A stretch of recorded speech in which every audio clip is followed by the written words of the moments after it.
Hello, everyone. I have integrity on my mind, and I felt the need to work out my feelings in writing.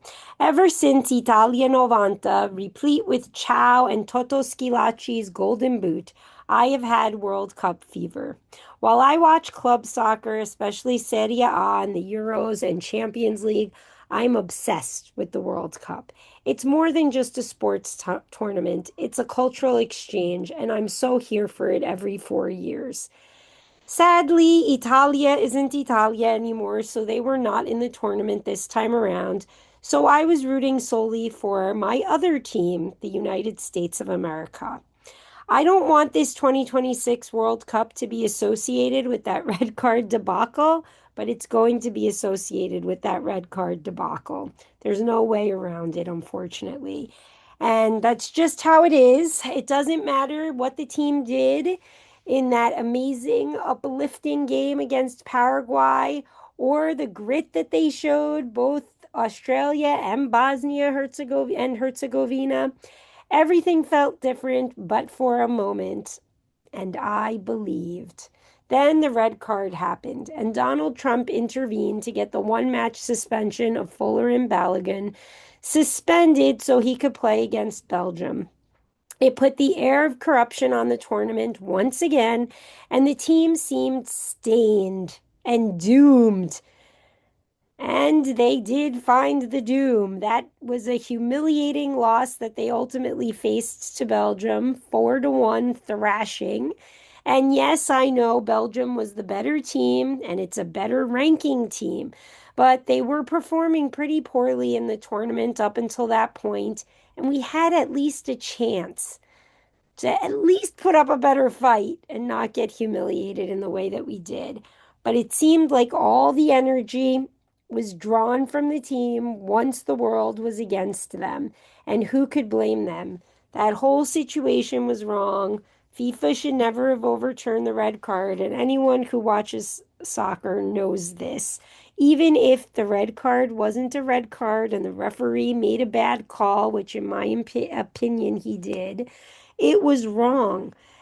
The other teams did not have that same advantage. They could not get their red cards overturned. And in the end, when you do corrupt things, it comes back to haunt you. And that's what happened to the team. Now, it's not fair to blame the team members. I want to make that clear. I don't think they had anything to do with any of this. And in fact, Balogun was very gracious and demonstrated great sportsmanship when it came to both getting the red card and then in the aftermath of the red card situation.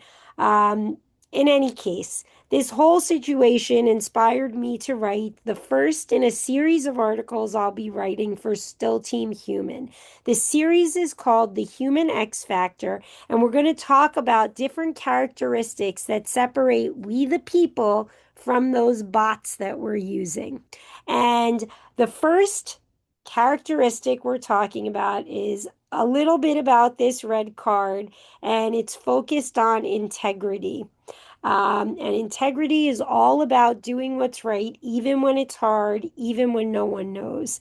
And this is something that has been a big part of my life since I was a kid. I have some interesting stories to tell. I may keep them for another day.